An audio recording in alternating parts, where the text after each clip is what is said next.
nak lero chan nak he khuk bil buin boy pasina chin long di lagin kan hal than khâu tu lo shok khâu tu lo kan nun nak adong lan tiang lung sao thin falin dot nak sung big he zung zal tiang kan leng ti lai dong khâu lao dot nak hun zung zal dot nak ring e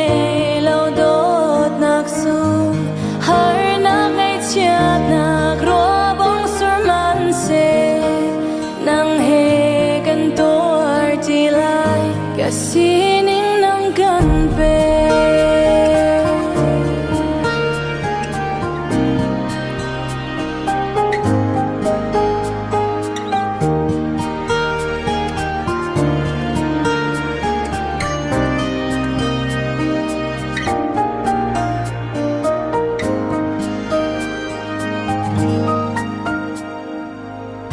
hi bo lei chung phian kho lo mi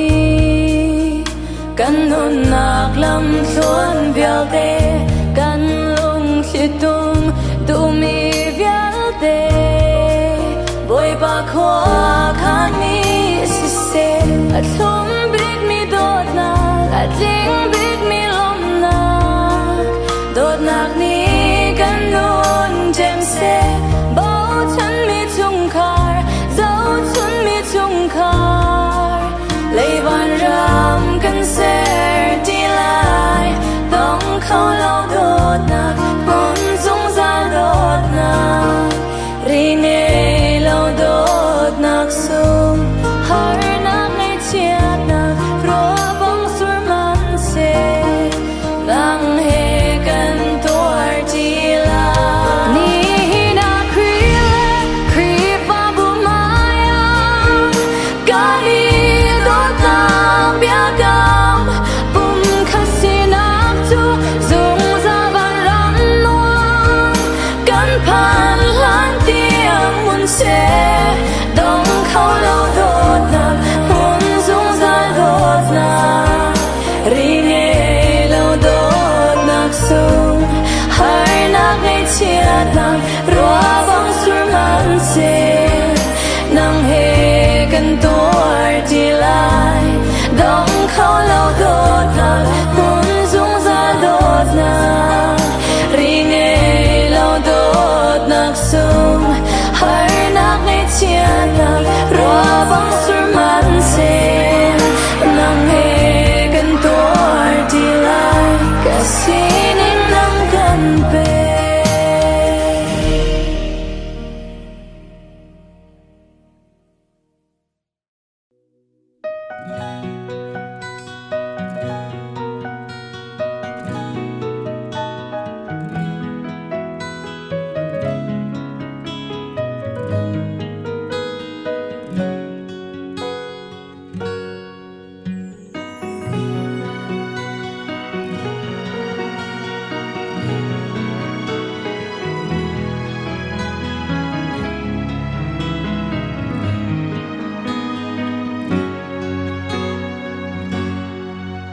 Sing tu ba chân le chua xem pi cha chân a kan ta thiam pek mi wal cha run in a lam ti lim sia bang trang nem pan in kara o hong ka pom lo na dot nak ve tha dem tang adarin ma bang ka tua re ngak cha phil in kamit khi no piak tu simu ka chun mang e atling chang e ka thla cham mi atling chang e pum mi si ti loin pum khata kan si chang lai o chang tlung tiang in chiat le chat som tri in mit so dum chung arian chuan ti si mui le sam ale bum le ro zo in tu le thi mi kan silo kan pathiani sam shi si mi chu kan si val chao oh at khâu mi du le do na shin cham mi kan silo at khâu lo si su dot na shin cham mi kan si chang e ka chu mang e at ling chang e ka tha cham mi at ling chang e bum ti si ti lo in bum khat a kan si chang la oh chang tung tiang in chiat le chat shong chi in oh oi pa mit su dum chung arian chuan ti si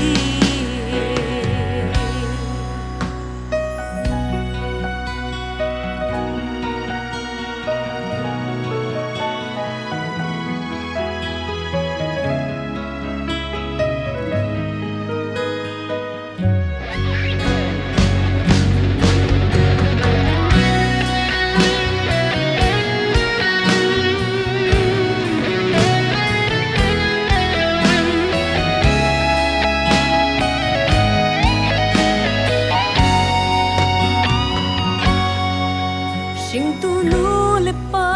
pi le pu na o ka cha lung se he ti la u nan thla cham na at ling chang e pathian pek mi ro sung lo o lu le pa le u le nau chan su tung bang in dir tu do tu cha ka ngai chang mi hin chu lop nak mit khi tu aluang e ka chu mang e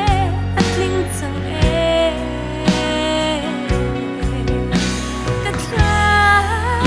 cham mi atling chang e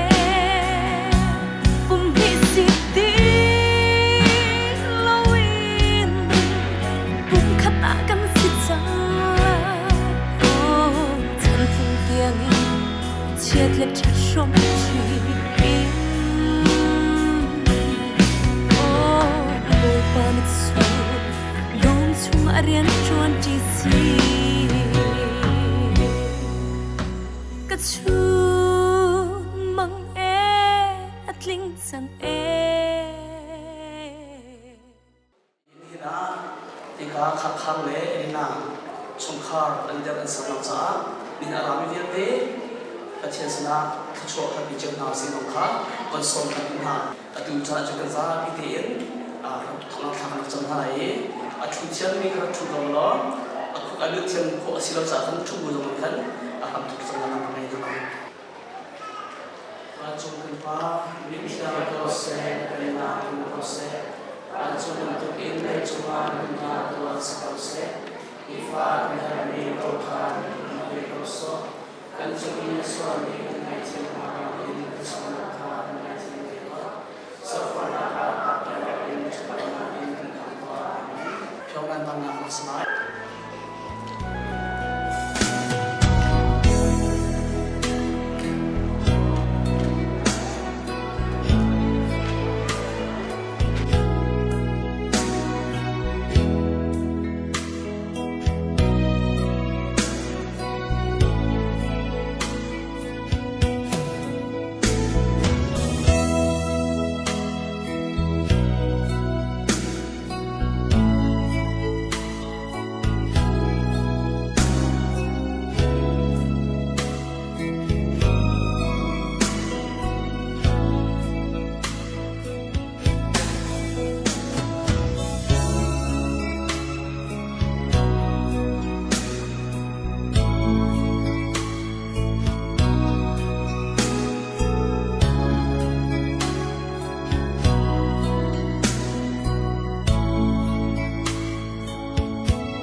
Sara Kuna King Kandan Nadika Masabika Chimbalu Pale Pale Chang Sarau Minin Boy Pachun Mahim Kose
Let coming together before your altar, they may be confirmed in love for one another, through our Lord Jesus Christ, your Son, who lives and reigns with you in the unity of the Holy Spirit, one God, forever and ever. Amen. Amen. Awakana Bible and Hadimi Efesa Dana Riana Pani Kolani in some to make a Tuntia and Hala. Kini akan doi anuna kha kanza ape pantukin kani zong kanuna chu do nani akan uveo asi kini kanjai ape mi anuna chu pathian du mi rai khoi na le pe chan ni ringoi chu asi kini nan parbo nga pakhale pakha imon chemu Lubina, boy batangi na idor bantukin nambale tanga idoru krimi krifa bujunga nor angi bantukin vale dongi anupile junga nor angi be krishim chimju krifa bukham tu si krifa tu apungkha si vale ni nanupile tu nan kum ni do bantukin nan do halai ni nupile ni nan vale tu nan hai satala ihi boy babiasi yang semua se boy bati mi ju mi lung long ansi anor nge mi ju mi long ansi leina boy bati mi ju mi lung long ansi anor nge mi ju mi lung long ansi rian an tuan ta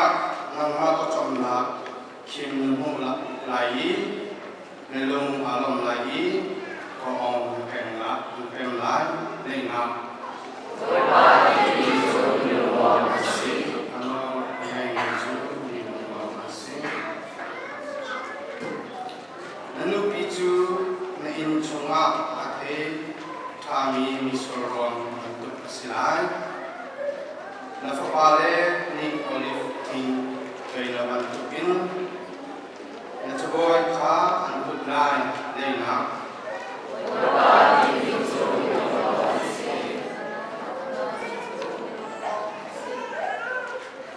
boy pa no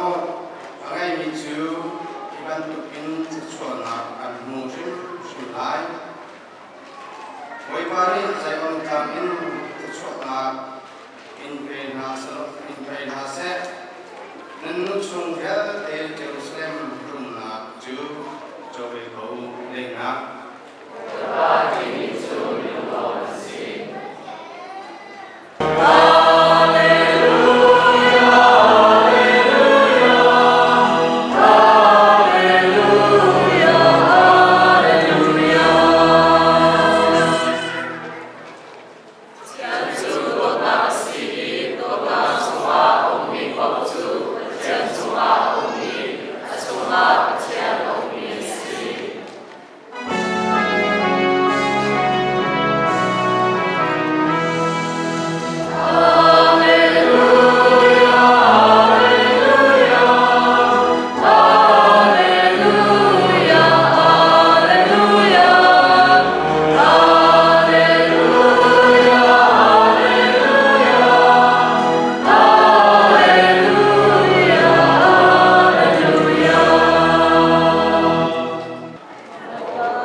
Pharisee mi tompal kha asin achun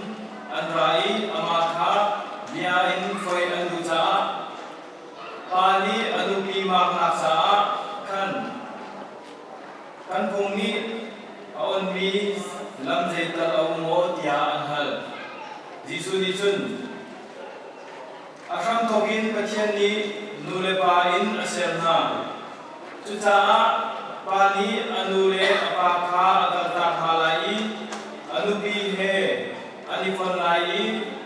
chu an pani chu kumkhat ansinai ya sertu ni chun ati tibi chathiam chung kel mi kha nanrel balamo chu cha pani ansiti lawi pakhat ansicham pathian ni afon mi na chu ahoman ni chenala se ya ati Oi pa thong ya si oi re na ma cha cha ko se nan chamo di kan halwa kha kha ka hui a hi ban to gen ado hi ba mu la ka dia ke ali na kha cha thai na sa sau tu lo chmo kha kha kha ka thai na kum ma no sa change ai ban to gen ado ba lai ni cha do ba na lu ngam na tam pium na ai na zong na ado ngai hi ni Bible kan rel mi na ke tain ông thạc bạc chim lai i apa khana ka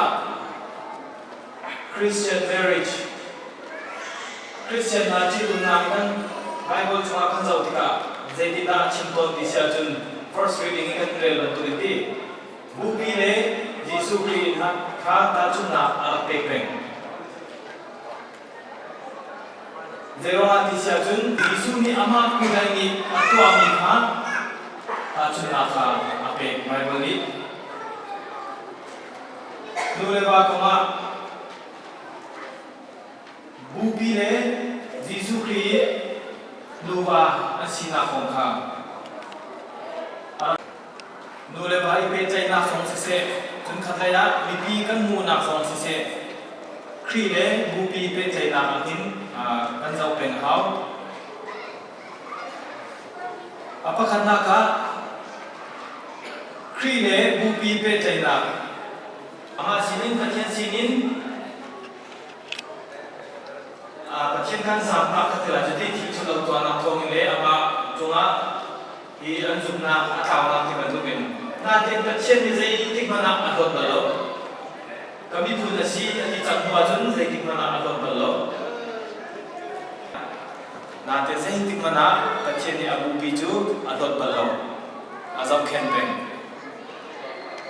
ma bantukin nule ba jong hi pathian le Jesu Christ kan boy pa chu atlan tlingi an male chu chilo om lo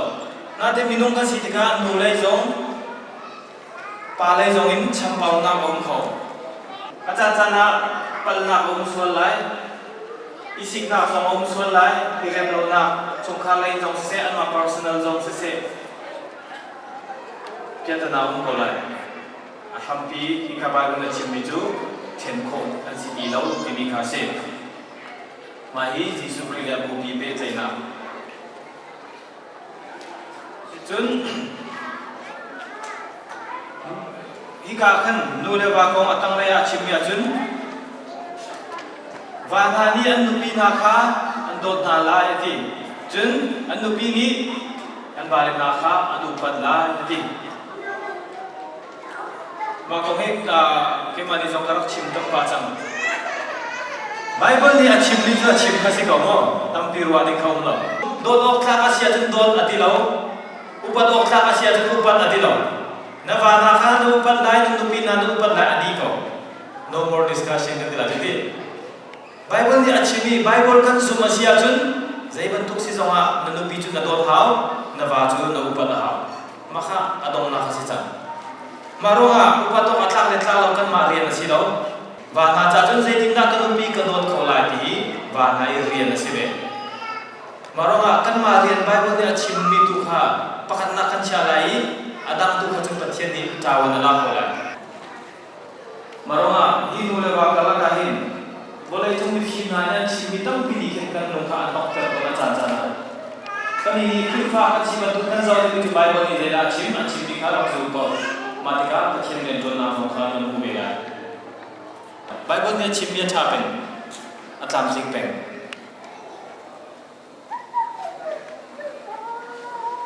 Chun hi kha minung tam pi ni kan thai thiam lo mi chu. Nan saya na kha du pa lai. Upat chu a foi ko. Na ten dot ti bi a har de rian angan de. Dot na kha upat na atel chan. Dot lai ti upat halo ti pakhat man atel lo. Upat na ki dot na chunga atel chan mi se. Na dot asia chun na upat a hau na nupi kha na upat a hau. Na fale na nu le pa na hoi le na dot sia chun na upat a hau. Atel chia mi si upat dot na chunga. Simple ni akan chip bantu iti dot na chu upat na amai lo ma zon no arwat lo ti bantu khatam pi koren te pot kan na chunga kan chim. Ma dot na chunga ma dial ti atel chan mi se. Pathian nol bia zulhi chungkhar cha tam ting karna kise.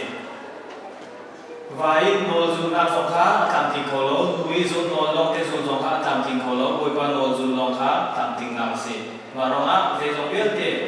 apte te na mu zo se hal na mu zo se oi pa chon pier na tu ka focus kan to lai ki ka kan phi kan ko lai kan chungkhar tha chungkhar long kha kan dir ko lai ti ti kan na for le so ko tu nai sa chen tu Tachen mai le upi le sumtu na maya le kamna chidum na program silai na kakale ani na kha kamaya chobulo tun pada juta le usam biro di entertainment chen khana bu usam bare. So that your intention to enter into marriage may be strengthened by the Lord with a sacred seal. And your love be enriched with His blessing, so that you may have strength to be faithful to each other forever, and to assure all the responsibilities of the married life. And so, in the presence of the church, I ask you to state your intention. Peter and Elena, have you come here to enter into marriage without coercion, freely and wholeheartedly? I have. Are you prepared,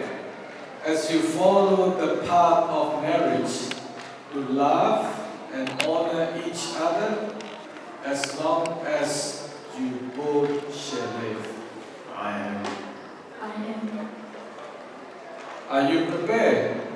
to accept children lovingly from God and to bring them up according to the law of Christ and His church? I am. So since it is your intention to enter the covenant of holy matrimony and declare your consent before God and His church. Peter, do you take Elena for your lawful wife, to have and to hold from this day forward, for better, for worse, for richer, for poorer, in sickness and in health, all the days of your life. I do. Elena, do you take Peter for your lawful husband, to have and to hold from this day forward, for better, for worse, for richer, for poorer, in sickness and in health, all the days of your life? I do. May the Lord, in His kindness, strengthen the consent you have declared before the church and graciously bring to fulfillment His blessings with you. So what God joins together, let no one put asunder. In the name of the Father, and of the Son, and of the Holy Spirit. Amen.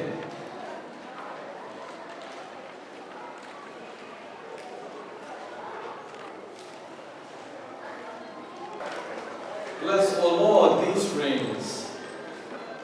which we bless in your name, so that those who wear them may remain entirely faithful to each other,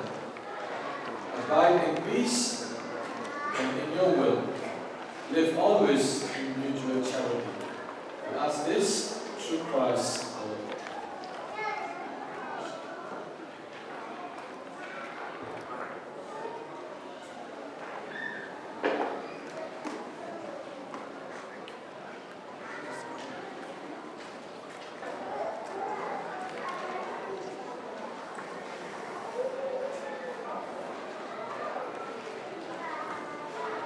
Elena,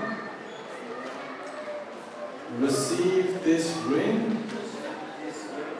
as a sign of my love, as a sign of and fidelity in the name of the Father, of the Son, and of the Holy Spirit.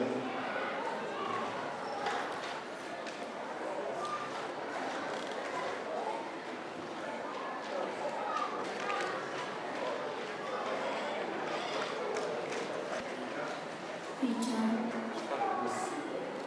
receive this ring as a sign of my love and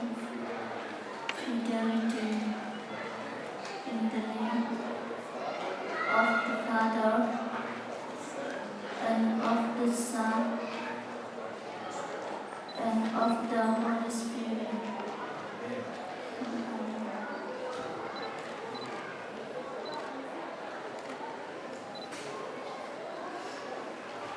Gua terus yang ni dia kereta sahur, cuma dia macam dia agak ya kesi, usia nak kecil dia kita lagi, dia macam belum nak kontinue.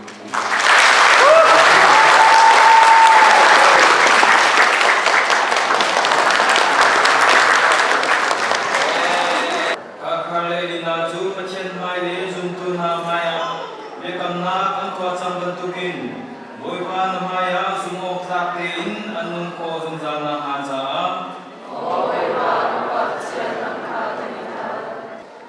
Anu lepa ule na chungkat na le. Iti durna ka tel tu abom tu vial te zong an hermi chachwa na bek jaw ko na haja. Atuliawa lumre thele koro harin a ummi vial te zong na zang fala. In zauken lo nangam dai na pe ko na ma cha. Oh, hear our prayer.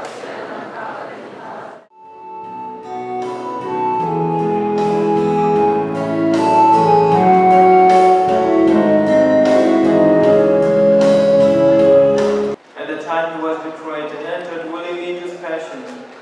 he took bread and giving thanks, broke it and gave it to his disciples, saying, "Take this, all of you, and eat of it, for this is my body, which will be given up for you."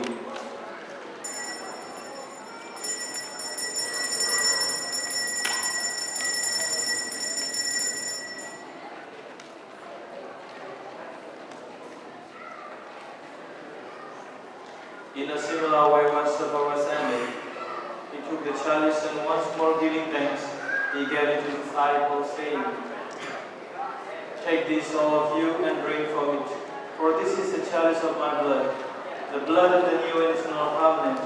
which will be poured out for you and for many for the forgiveness of sins. Do this in memory of me."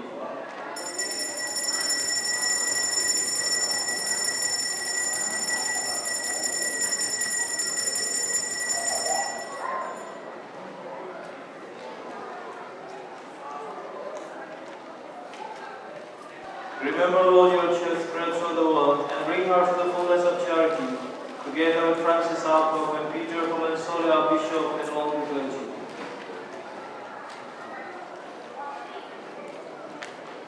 Be mindful also, Lord, Peter and Elena, whom you have brought to their wedding day, so that by your grace they may abound in mutual love and peace. Remember also our brothers and sisters who have fallen asleep in the hope of the resurrection, and all who have died in your mercy. Welcome them with the light of your face. Have mercy on us all, we pray, who with the Blessed Virgin Mary, Mother of God, with blessed apostles and all the saints who have pleased you throughout the ages, we may merit to be co-heirs to eternal life, and may praise and glorify you through your Son, Jesus Christ.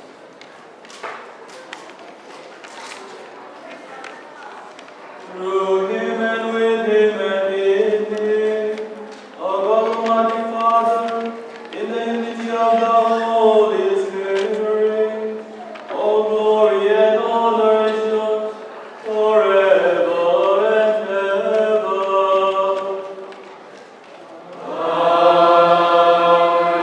Amen. Kandir nalai, kan moi ba Yesu Christ akan chon yang bisa chamna khan ka saji nalai.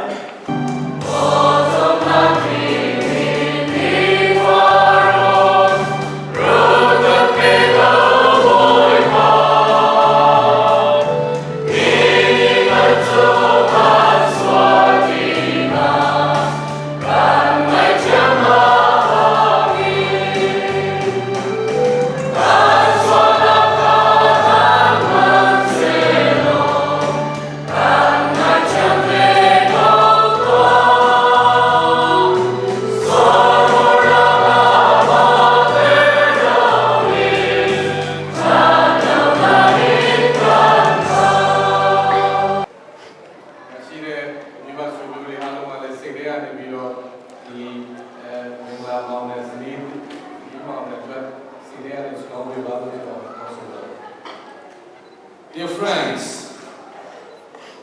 let us humbly pray to the Lord and make of one heart and love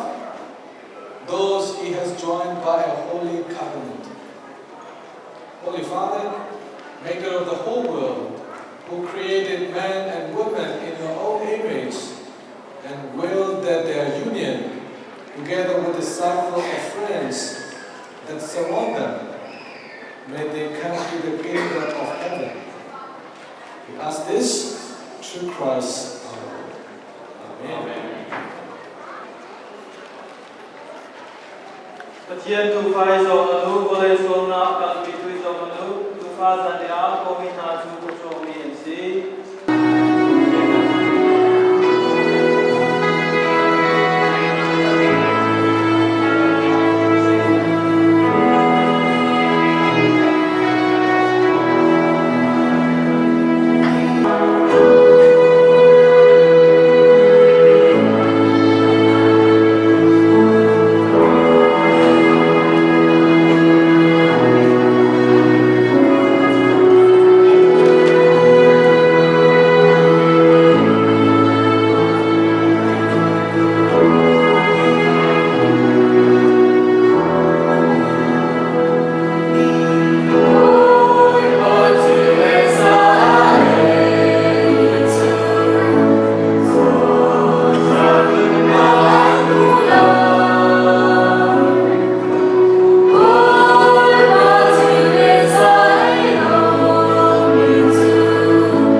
주는 마음 가운데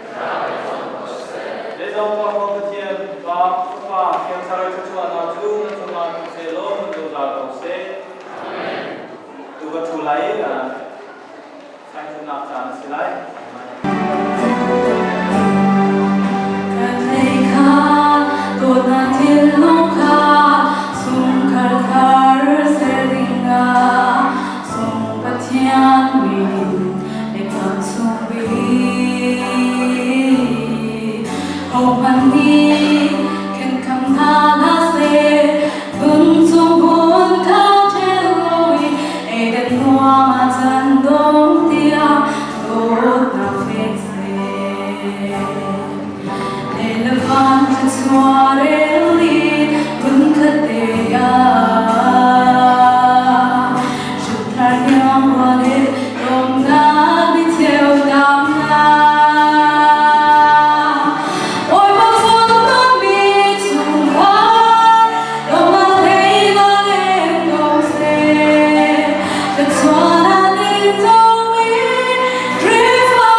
lần chuôn mắc lệ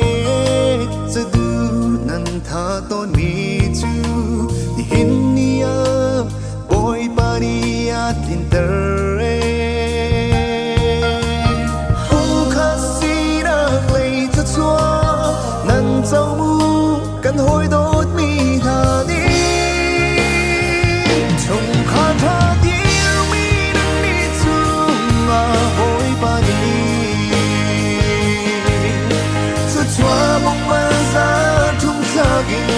na lam in huay na se nan karatut na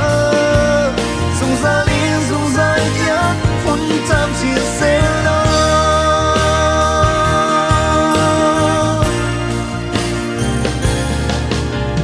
dâu chung tlak mi chung khar tha si ulo kap ni cha atlom al mi si zwa mu thai thiak nak le dot nang hi nan kara zung za tiang mun se la chung kha tha dir mi nan mi chung ma hoi ba ni chu chua bong ma za thum thlagin na lam in huai na se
ini awi ka ya labi ma di ma mingala ni khatwe ki pa tere para chu ko ma ya hi che ki le sure na phe amita suwa ne che ki le thong yo li wa le chu kho ye atu hi ka li le khat mingala ko ya akan tian ti ni pada su si se chon abong tu ha ko le điều tiền mình chú trọng là tổng tí lông nặng này thì khá tổng tế chỉ cái đu thán cho nó hi cái thùng nào cả chỉ cái đu mình cho đi khiến khi cả quay đi xuống đi cả kiến ra không đi đột đi ulen nào lên giá thì chúng ta lông nặng tổng tí cái này cho đi khiến xuân khi lấy ăn xí xe khăn lấy hết bị bó bồi cái kiến akan bonchan tule tak akan keladu security le yang si se akan bonchan tu jon ikai or serna na tu inak le kon ke minau songen minau le wale di minau ta le chu ka tam ki lo mo na ke kani chu kharni je ban nan cha a na kan do ko lai lo pathian tu ni dan una kacau ipe ko na set ini ka adon makia chim keduni si itu ya rupanya si kan ni layo iban tu de nan sa kha semui pe kita kakane ini China kuya konan kita sama kan ini juga cek kedudukan ini ngon tu tentu lah kan sekarang belum lagi dan juga akan nanti Kalung thalas na selon lok na ki he dom na ki he aran sa kan long uzi nan sa je makan to kya pan na no tu nan sa long te biong story ichha so ba ki tu de na ran kan ni hati ga tu sa kale tu si no ani long tu sa me ti na ka sa na si hi ban te ni hi ban te ni wish si kho di kan lesi ni yang laba masuk malam tam kita ni dibantu deh penung pekat tu pergi ani chung ni kan bantu deh pekat saja ani kesenyap ni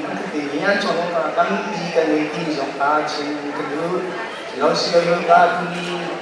pekat ni apa yang ni kita contoh tam di kan ni na singkat ni hari dan terkena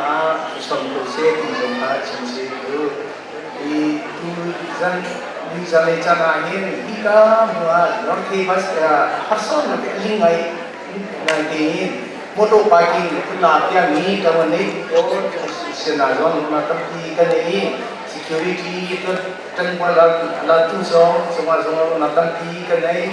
ini hibantu di nonsong di kita kita ni juga kan lingai kalau ni ada cicing kau semasa tu latu di nanti ni kan kita kan long tu film kan ni jompa cikan kedui ini hambat adong bhana indoi lauti ini cungkha ini ada ni igaro kon ini hau bhat lauti nanti kita jadi lagi jompa kasih itu semua orang nonton di kene bagai kita bagaimana kita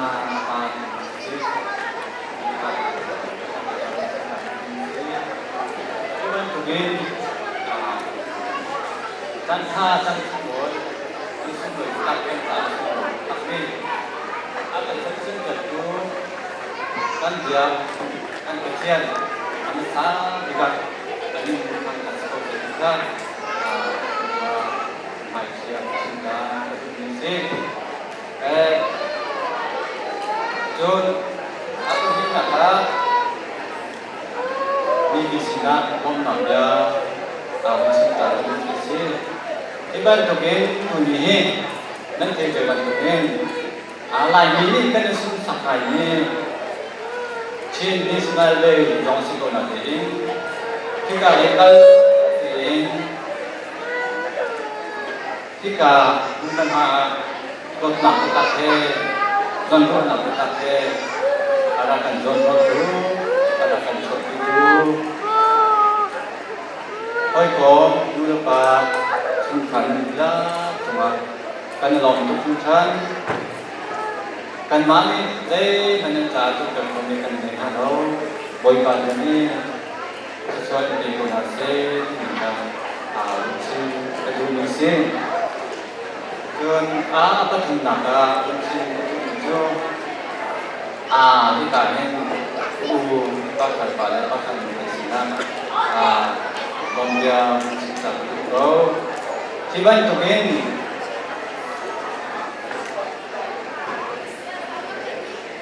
kan penuh kan ini santai yang berdoa kan kita di qua năm tháng ấy kan rồi kan berarti iban kuning kan mak tinte dan juga kan hin kemat ba ni jong dan cuma kai long function kita ba kharjong nu an tam ti ko na de kemat ka nu san cha lo ni ten ra ta chen ni na kai lo tetap ni ka ba kharjong de kita ba kharnu ba jong ni ada nam de ni ka ni se boy ba ni chua ni ko na se ni ka Indonesia, Jun, apa Jun nak Jun, Kiban Tugin, Jan, Ayo nak bicara, kan kedua kan apa, cuma Jan akan hancur tu, sesuatu akan hancur tu. Pasporte dan pergi cuma phải lo tôi không thành cái gì dòng khác bên chính cha tôi cũng biết sẽ chơi hiện tại màu nghe màu vào trong sẽ nên chúng nó phải lo cái ta nên cái các bạn làm cái buổi bài thì chơi những cái nó sẽ tìm ra bên chính cha tôi cũng biết sẽ cái việc đông nặng nên chính cái chỗ tôi nghĩ ada ni kan ni chung akan bo tetap ni le zon akan bo tetap ni se nên rất tệ á tốt nặng he nên rất rất phiền le kan cha không cho học được nên rất rất phiền nên kiểu này mà bồi bàn ni chắc cho anh chị của bạn sẽ cái gì cái việc trong nặng quân chính luôn như thế atang itu ulo semua dan setelah kalau untuk chúng ta mình đã được trong là mình xin được mình sẽ làm tốt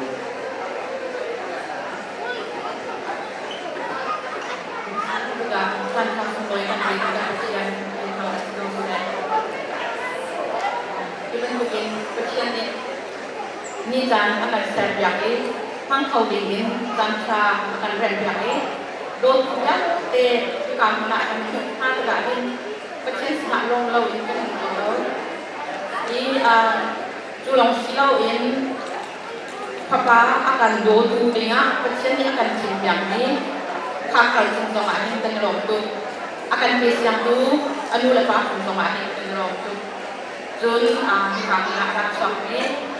sesuatu akan hampiang tu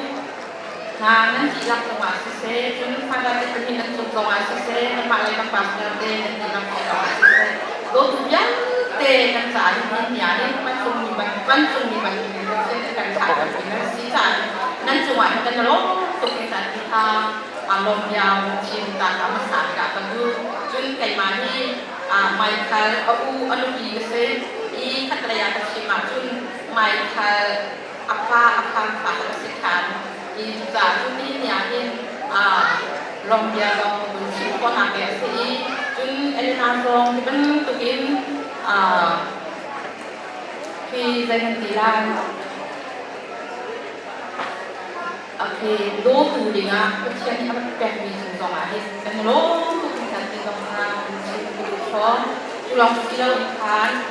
ini ni apa itu ham di ngã. Akan tinggal selai, ayo selai lagi kita menabrak akan rampiak tu di dua section zonga akan rampiak tu nanti lah zonga section jika mana akan ada ini dia hasil tahu sulung silau in buat camping selai lagi in can ampang di lakle sehat nanti akan bom tu di lakle zonga kan long tu kan zonga lagi deh antu biar kau ini menai halau sampai silau akan doi akan jadi akan zakat tu dan zakat akan begitu dan makan begitu dan bagian tunikan ada zakat sesuatu yang ditongan setika buncin tak dufon tulang silo ini yang kita tolong nak sangkau ruang tu ruang klasik dia pun dengan tujuan do tuni tapi kan meriwala ini yang pun Sini yang tadi ni si tidak akan ni suami kau di kan naik kamu tin dan ruang yang ya dengan kebin minum tam pido tam pi dan nak soalang silau in nan naik sia nan coba he nan sahhe nan kerja tidak hin dan sahin lok lok dan kau di lo di tong ha bun nok han ni ha kalau kita asli mak dia tu chim fotok seset lo apa kata chim kudu ju ni ya hin con lấy dòng CC online con mình làm dòng CC thì đang tăng in anh cần dọn lại cả phần tuổi in Elena đi sinh tu anu lấy chia đi tuổi là thành thành điểm thì câu lại thì câu lại thì cả đi amak dòng ai lòng cho cái lagi tulang si lau in anh kita kan tu di lagi Elena CC apa tu sama CC ni lòng tu lagi macam tên anh dùng còn lại cái cảm nhận lộc gia anh chị của bên câu lá chúng ta cùng anh đi tăng cả còn lại cái mà cái bên cái anh cần đồn lá cần sản phẩm này anh hàng các cái cần tên nào cái cảm nhận lộc gia đồng pha là chỉ đi đồng pha bunci kemudian itu kan suami mak kita kan main jamulon mak di sini potong sisi belakang di kairo. Memang orang tu macam kini awin, amat sabi kan tu macam cara suruh yang kan sabi tu, kemudian dia macam cuma minum rasa konsep, jun apa ni nak ajar ni macam ni ada tu tinggi kemudian ni macam tak ada sih orang tu konsep, kapan saksi tu, dan kemudian ni kita macam jun saya apa sih orang kan macam jun kami sắp tháng mình sẽ về đi tuần quân lạc này thùng mình đi lẽ thì không chỗ mà mình đi khi sẽ làm là thế nên anh đây hiện nay tụi mình mà chọn chịu để hiện nay tụi mình sẽ thế này nên apa sebenarnya akan lama ke faham tu kumpul lembungan sikan coba ni orang Australia ramai kumpul lembungan kita untuk balik silam jarak dan faham kondisi. Tapi asal ni yang nak lihat ayam dewile, yang nak lihat sisa ni le, peciat lagi zaman ni, jadi dilakukan sekali mesti tu dia cuma jatuh kalau peciat lagi zaman ni yang nak lihat ayam dewile yang mungkin ini kerana kalau orang tu ni kalau bukan mesti kalau ini anu ada jam ini betul Tadi saya di sana deh, ada ni ada untuk lagi dekat pada saat itu ni jalan itu kalau ni ada program saya tak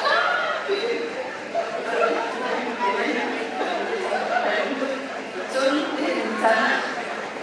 pasang kemudian cuma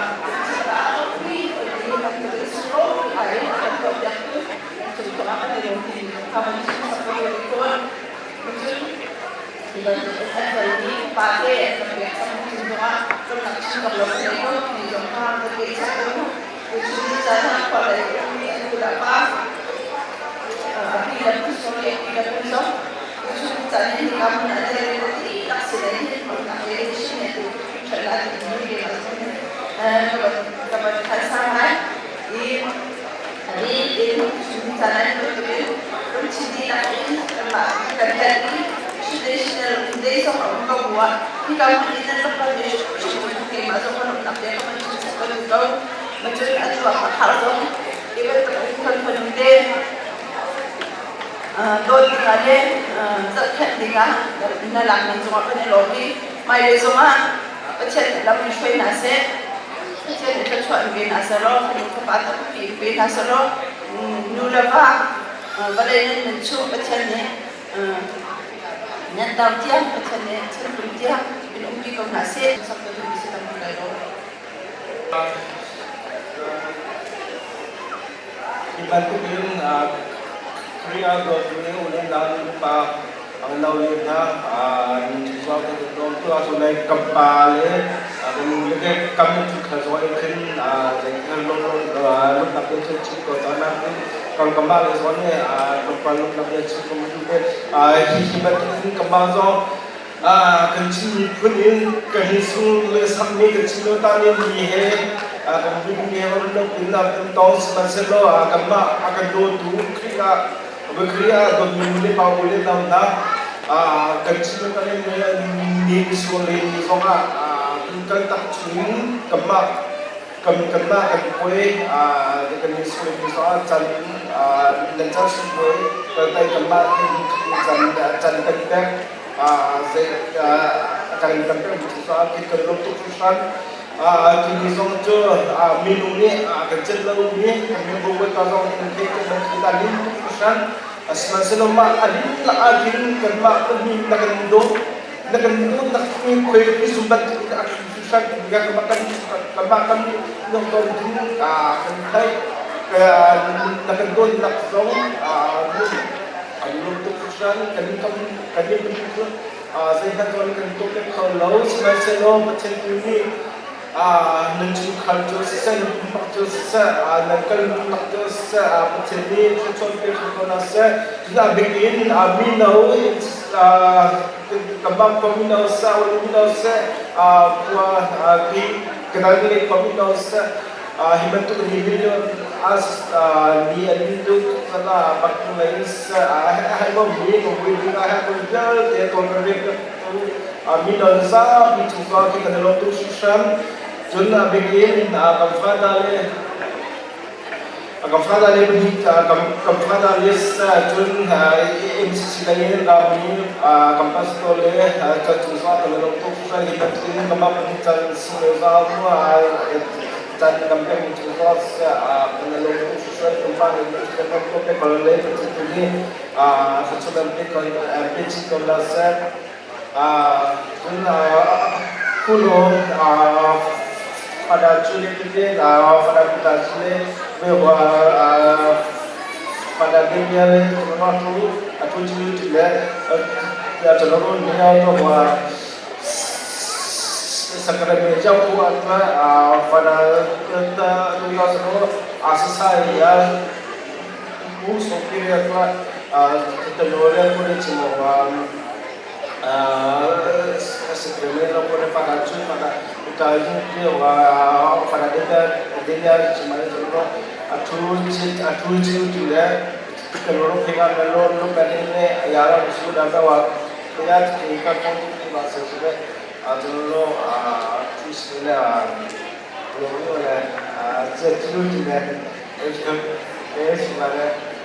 kita cuma kalau untuk sampai kita balance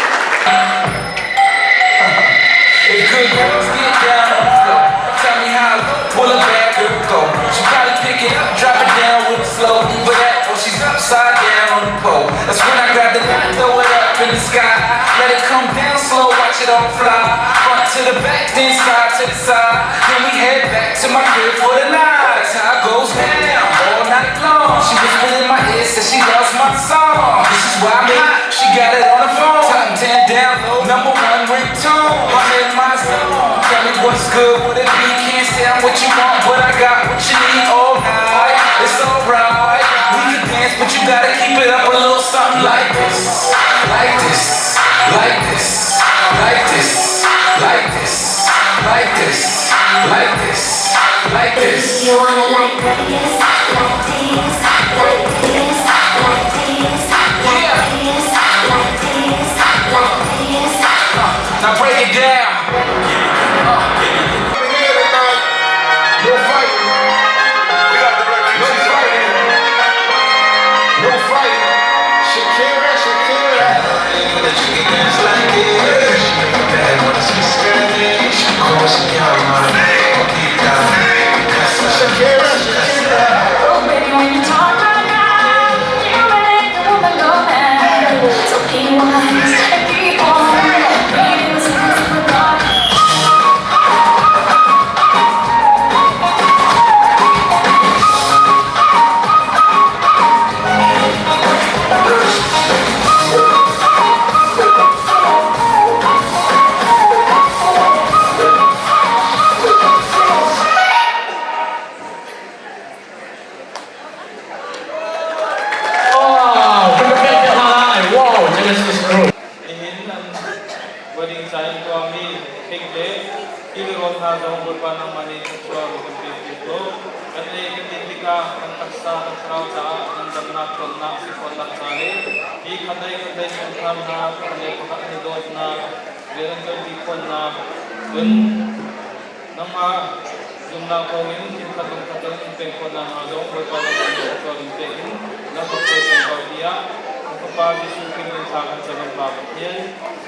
Thank you, Farah.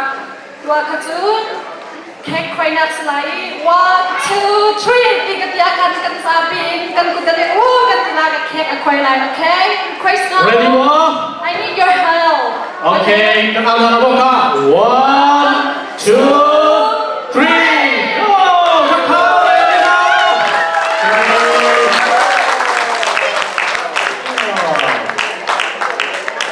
Don't forget to put on her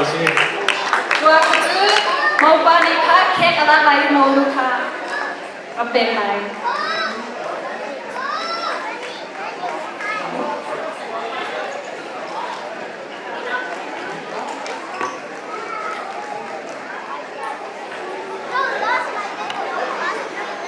Sabi niya ako sila.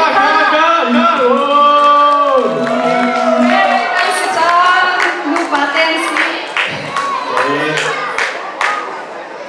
Pusa na kacil. Mau ni bawa berjan selai. Ha, Elina. Sabi mo pela mo ka. Karena kan pin Ha? Tamdewi? Okay. Betul, coba nikah ni cungkar ka, apa yang akan selai. Nganpin na peko anga. โอเคค่ะคราวนี้งั้นจะตะกินโดนนะเพ่มาดูเลยชุดค่ะเป็นน้ำจันทร์สลาย Kan nu le pas jang ka an chau ha na athing man pakham te. โอเค Kan ka tumpi. Wow. thank you Elena ni ina an nu le pa kha khek na per na chan stela. Elena tumpi pe. Zai na do kha zai da in angan di khana khek khana ta. Na do na angan na chan na khek angan la. Wah, kia ti adon na kasi. oh thank you pasang setengah kan ini nanggal pintu yang kau kan ada kesukaan kau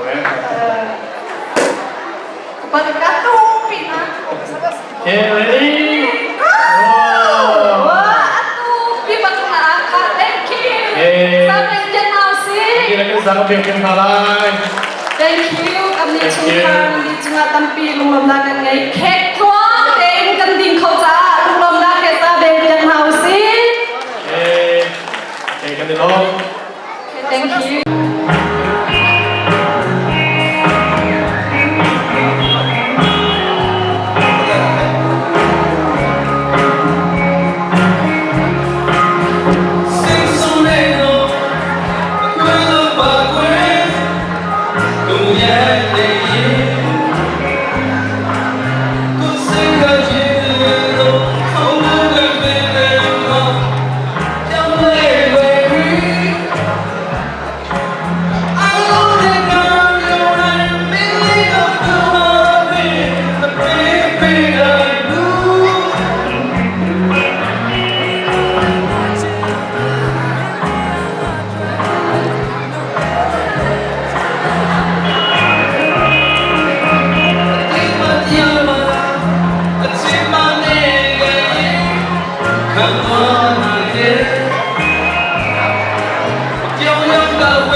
Strumming my pain with his fingers, singing my life with his words, killing me softly with his song, killing me softly with his song, tell my whole life with his song, killing me softly.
Sân